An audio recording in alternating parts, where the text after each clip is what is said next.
Decisão sobre tratamento médico de José Eduardo dos Santos é da família. O Estado angolano garante que vai continuar a pagar o internamento do antigo presidente em Barcelona. Marcelo Rebelo de Sousa espera que as eleições na Guiné-Bissau cumpram os valores da CPLP.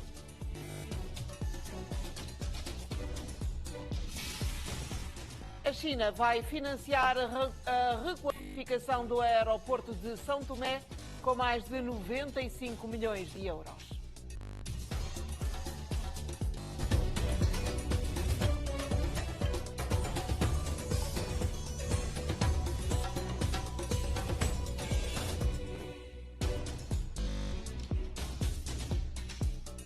Sejam bem-vindos. O Estado angolano vai continuar a pagar o internamento de José Eduardo dos Santos. A garantia foi dada pelo Ministro das Relações Exteriores de Angola, em Barcelona. Tete António foi ao centro médico onde está o antigo presidente angolano e, sem avançar detalhes sobre o estado de saúde ou se esteve com a família de José Eduardo dos Santos, garantiu que não é a intenção do governo pedir para se desligarem as máquinas de suporte de vida, até porque não é essa a cultura angolana. Quando se chega em circunstâncias dessas, a decisão é geralmente da família. E, por outro lado, nós somos africanos, temos uma certa cultura e que não conduzem até a esse tipo de hipóteses. No que diz respeito à República de Angola, o governo da República de Angola. E claro que o governo vai continuar, como sempre o fez no passado, vai continuar a assumir as suas responsabilidades, incluindo no que diz respeito aos custos, não é, da hospitalização do paciente. Portanto, essas responsabilidades que fizeram o Presidente da República nos mandatasse para virmos aqui em loco, falar com os médicos e interar-nos do estado de saúde do paciente. O Presidente da República Portuguesa manifestou a preocupação de que as eleições antecipadas na Guiné-Bissau, previstas para dezembro, possam decorrer segundo os valores da comunidade dos países de língua portuguesa. No final de uma série de encontros bilaterais no Palácio de Belém, nomeadamente com o presidente da Guiné-Bissau, Umaru Sissoko Embaló, esta quarta-feira, o presidente português deixou essa preocupação. Marcelo Rebelo de Sousa diz que são valores que têm afirmado sistematicamente com os Estados, sem exceção. O presidente da Guiné-Bissau, Umaru Sissoko Embaló, marcou eleições legislativas antecipadas para 18 de dezembro, depois de ter dissolvido em maio o Parlamento. Na sequência da dissolução, o chefe de Estado formou um governo de iniciativa presidencial com o principal objetivo de organizar o escrutínio. Organizações de defesa dos direitos humanos, como a Amnistia Internacional, têm manifestado preocupação com a situação que se vive atualmente na Guiné-Bissau. E é na Guiné-Bissau que está uma missão das Nações Unidas para avaliar as necessidades do país com vista à realização dessas eleições antecipadas. A missão já iniciou contactos com os ministros da Administração do Território e do Interior para se inteirar das necessidades e dos desafios para a concretização das eleições apontadas para dezembro. Após os primeiros encontros, a missão é preciso trabalhar para que as eleições tenham a data prevista. Era um primeiro encontro para trocarmos opiniões sobre a situação global, sobre os desafios e as necessidades do Ministério da Administração Territorial, que tem a responsabilidade também de supervisar o trabalho do GETAP, que vai, ou que tem o mandato de fazer o recenseamento eleitoral. É urgente porque, como você muito bem sabe, que o governo já tomou decisão que as eleições vão ter lugar em dezembro. Daqui a falta meses. Então, acho que é muito urgente mesmo tratar tratar de todas as questões que podem levar a que essa data do dia 18 de dezembro seja respeitada. O guineense diz que continua focado em realizar as eleições legislativas no dia 18 de dezembro.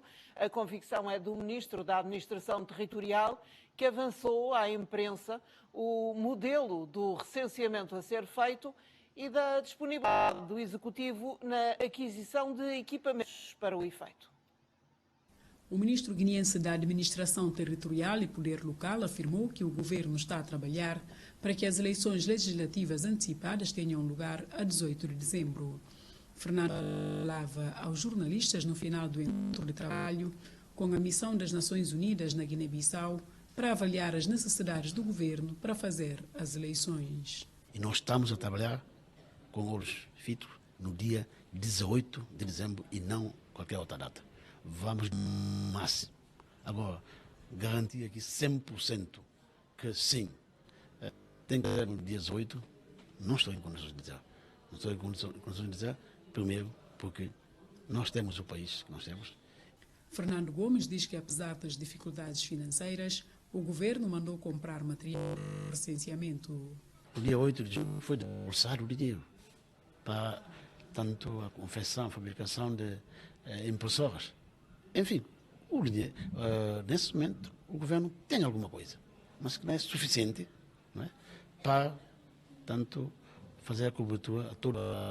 Daí a necessidade de contratar seus. O ministro responsável pela gestão do processo eleitoral avançou com um modelo de recenseamento a ser realizado. Está-se a fazer um grande trabalho para que, nesse processo eleitoral deste ano, quer dizer, você é recenseado e sai já com cartão biométrico. Uma pessoa com um painel solar imprime-se, tanto entrega seu cartão. Em maio, o presidente da República, Umaru Sissoko Embalo, dissolveu o Parlamento por perda de confiança na instituição e marcou eleições antecipadas para 18 de dezembro próximo. O escritor guineense Edson Incopté, o vencedor do concurso internacional de literatura na Universidade de Iowa, nos Estados Unidos da América. Escolhido entre vários concorrentes selecionados, o escritor guineense Edson Incopté foi o vencedor do concurso literário do Programa Internacional da Literatura da Universidade de Iowa, nos Estados Unidos de América. Para o escritor, o prémio é um vincar de esperança e uma oportunidade de elevar o nome e a literatura guineense. Este prémio eu considero que é uma oportunidade, de alguma forma é um dever também que eu tenho de levar a Guiné-Bissau o melhor que o nosso país tem para outras. É de alguma forma o vincar da esperança. O vincar da esperança que nós temos no nosso país. A escrita, a literatura em si. Edson Incopté, a escrita é um ato de fé num futuro melhor. Ato de fé na perspectiva de que acredita que amanhã teremos mais e melhores leitores, amanhã teremos melhor educação, amanhã teremos pessoas que de facto olham para a cultura e para a literatura como aquela porta. O escritor, que publicou a sua primeira obra de poesia em 2012, deixou um conselho aos mais novos. Se quer escrever, o primeiro passo é ler. Depois desse primeiro passo, há um segundo passo, para mim também é muito importante, que tem a ver com o próprio exercício de escrita. Escreve sobre qualquer coisa, sobre tudo e mais algumas coisas, escreve, exercita. O terceiro ponto, para mim, tem a ver com cultivar o espírito inquisitivo. Incopté, que já conta com uma larga experiência no mundo da literatura, deixará a Guiné-Bissau no próximo mês de agosto, rumo aos Estados Unidos da América, para participar num intercâmbio com diferentes escritores e figuras literárias emergentes. São Tomé e Príncipe e a República da China já assinaram o acordo para a expansão da pista e a requalificação do Aeroporto Internacional de São Tomé e Príncipe. Príncipe. As obras devem começar dentro de 6 meses. Foi dado mais um passo para o início das obras de expansão da pista e requalificação do Aeroporto Internacional de São Tomé. O acordo foi assinado no são tomense e chinês. Para a aterragem e descoragem de investigação são 8 hectares. Os estudos técnicos levaram um ano para serem concluídos. As partes prevêem o início das obras para dentro de 6 meses. Estamos mais próximo ao início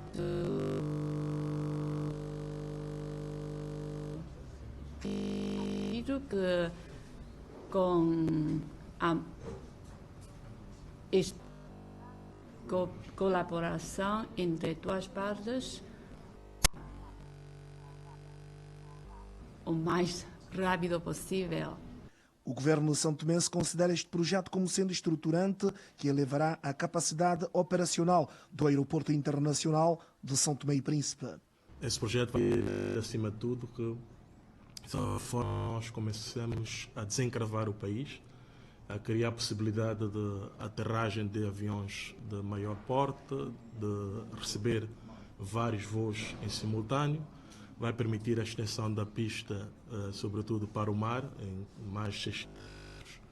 Vai permitir também a requalificação dos edifícios anexos e o aumento da nossa capacidade de parqueamento de aeronaves. Dentro de 6 meses, será conhecida a empresa chinesa que irá trabalhar na expansão da pista e requalificação internacional de São Tomé e Príncipe.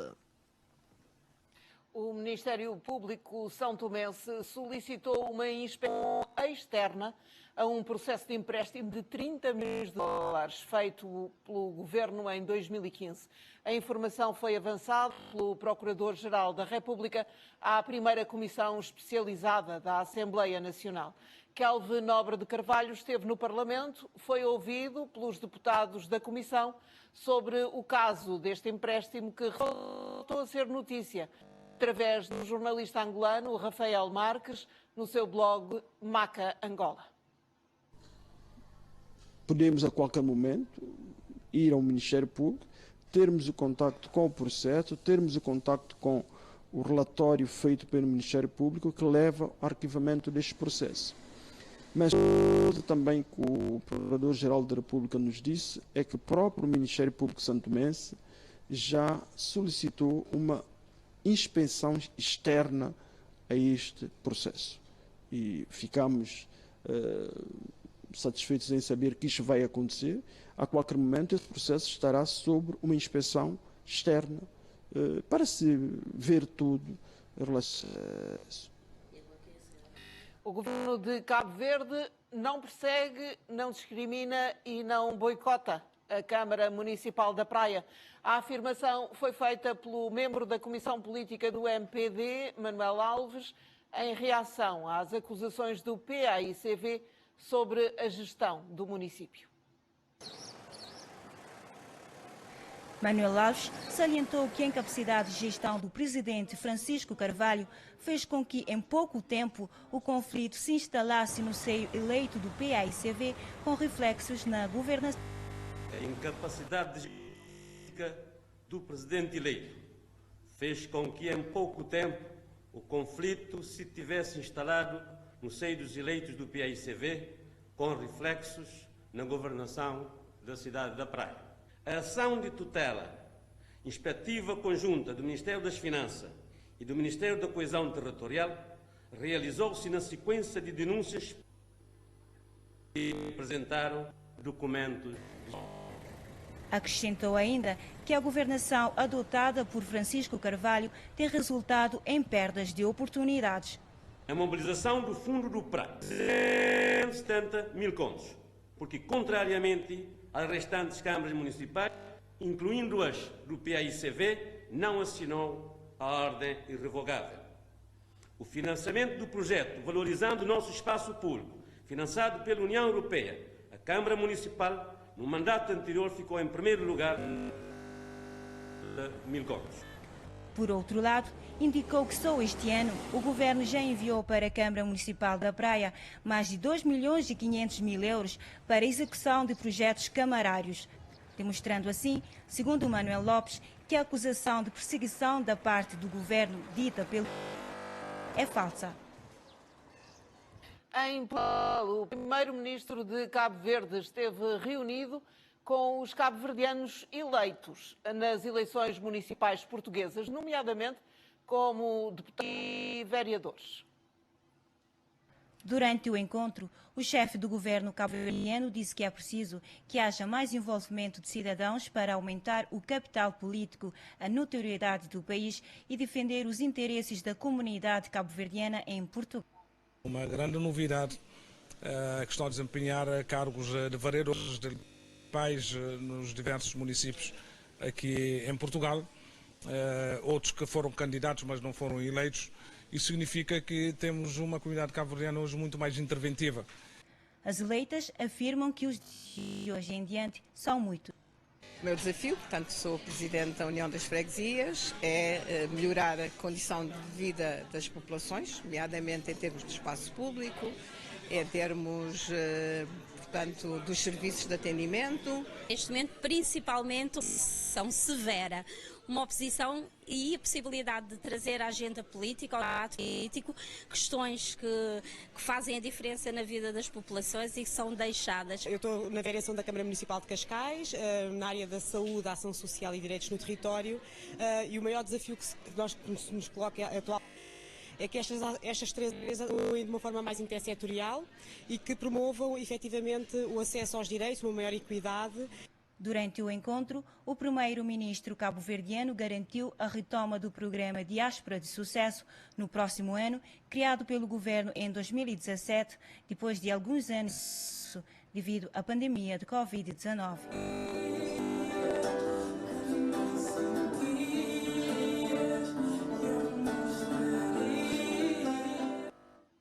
A economia cabo-verdiana cresceu quase 17% no primeiro trimestre, após um aumento de 7% em todo o ano de 2020 e de uma recessão de 14,8% em 2020.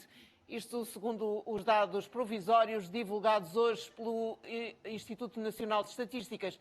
O INE destaca ainda que de janeiro a março de 2022, o consumo teve uma variação homóloga positiva de 20,5% e que o consumo privado aumentou 27,5%. Já o consumo público apresentou uma taxa de variação homóloga positiva de 2,7% em volume e o investimento registrou uma variação homóloga negativa de 24,6%. Cabo Verde enfrenta uma profunda crise económica e financeira decorrente da forte quebra da procura turística, um setor de 25% do produto interno bruto do arquipélago. Desde março de 2020, essa quebra devido à pandemia da Covid-19, agravada nas últimas semanas com a escalada dos preços nos combustíveis e dos produtos alimentares devido à guerra na Ucrânia. Moçambique prepara-se já para transitar da produção convencional de algodão para o algodão orgânico, bem mais rentável economicamente. Daí o país acolher, entre esta quinta-feira e amanhã, em Maputo, fórum de algodão para a África Austral e Oriental. Cerca de 70 representantes de instituições de investigação pública, de empresas algodoeiras e especialistas da área de algodão de 15 países africanos estão reunidos na capital moçambicana. Deste evento de 2 dias, Moçambique espera colher subsídios que possam servir o país a iniciar a transição do produtor de algodão convencional para algodão orgânico. Em Moçambique é emergente, para o mundo e para a África não é, mas para nós é algo novo e consideramos que este evento poderá marcar o primeiro passo para darmos passos seguros de como irmos implementar o algodão orgânico em Moçambique. Moçambique, que tem na produção de algodão importante cultura de rendimento, geradora de receitas na ordem dos 30 milhões de euros por ano, pretende agora iniciar debate sobre a viabilidade da produção de algodão orgânico no país, à semelhança do que acontece já noutros continentes do mundo. Now, compared to other cottons, you may be forgiven asking yourself, why are we talking about organic cotton when the amount of organic cotton grown in the world is so small? Now, I'm not going to go into the figures now, as we will look at that in more detail later. But suffice it to say that global organic cotton production for 2018-19 was 3.9% of global cotton production, grown by just under 230,000. And whilst India is the biggest producer of organic cotton, it is here in Africa that we're seeing the biggest growth and potential for organic cotton. Neste encontro, participam especialistas da Zâmbia, Uganda, Quênia, Índia, Burkina Faso, Turquia, Estados Unidos, Tanzânia, Bangladesh e Moçambique, como país anfitrião. O governo belga beneficia Moçambique com 25 milhões de euros para programas de transição energética e redução do impacto das mudanças climáticas. Bruxelas discute também o apoio adicional na formação militar de moçambicanos no âmbito do combate ao terrorismo na região norte do país. A garantia foi dada pelo embaixador belga ao estadista moçambicano durante a despedida do país após terminar a sua missão de garantir a diplomacia entre Bruxelas e Maputo. Aumento de 25 milhões de euros com foco na transição energética e mudança climática. Para minimizar o terrorismo na província de Cabo Delgado, norte de Moçambique, os embaixadores deixaram ficar outras linhas de apoio. Temos várias iniciativas, formação profissional, capacitação de jovens, para que eles tenham um ofício, condição de integrar o mercado de trabalho, ter a sua própria renda. Nós somos um país pequeno, mas com muita experiência na área da agricultura. E também falamos um pouco sobre os corredores, envolver os corredores de Moçambique, como os corredores que os Países Baixos têm com a Europa. Ainda na sua despedida, os embaixadores do Brasil, Holanda, Uganda e da Bélgica reiteraram seu total apoio no combate ao terrorismo em Cabo Delgado. O presidente da Assembleia Nacional de São Tomé e Príncipe, Delfim Neves, esteve reunido com diversas individualidades para promover a cultura do país. O objetivo do encontro foi definir o que deve ser considerado genuinamente são-tomense e criar legislação para a sua promoção e defesa. O encontro entre Delfim Neves e um grupo de individualidades ligadas a diversas áreas da cultura decorreu na Assembleia Nacional. A preocupação é classificar manifestações culturais como património nacional. Ficou definido que vai ser criada uma comissão para debater o assunto e que depois irá propor à Assembleia a legislar. Mas primeiro vai ser necessário definir os principais requisitos. Primeiramente terão que ser nacional. Basta todo que reúna, que expressa a alma do povo. Tem que ser mesmo, tem que ser aquilo que é tradicional, aquilo que é nosso, que nós identificamos como nosso. Os valores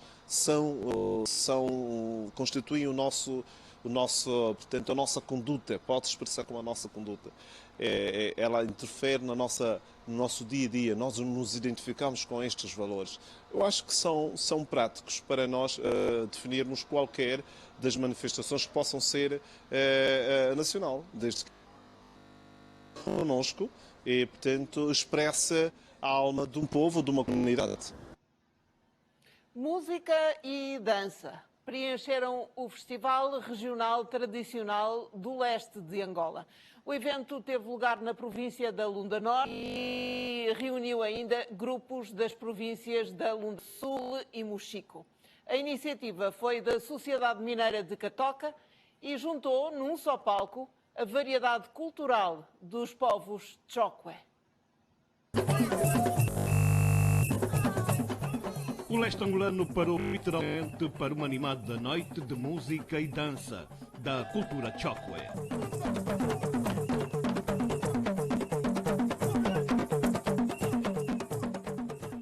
Queremos que as nossas raízes culturais, familiares e sociais são as características que nos distinguem dos demais e nos dão uma identidade de povo, de nação, exercendo uma importante influência sobre o desenvolvimento social. O festival superou toda a expectativa. Para além da música e dança, existem outros hábitos e costumes que devem ser preservados. Lembra-me até a infância, reverificar, reviver essa nossa cultura riquíssima. Esta edição de um festival que se pretende anual e de dimensão internacional.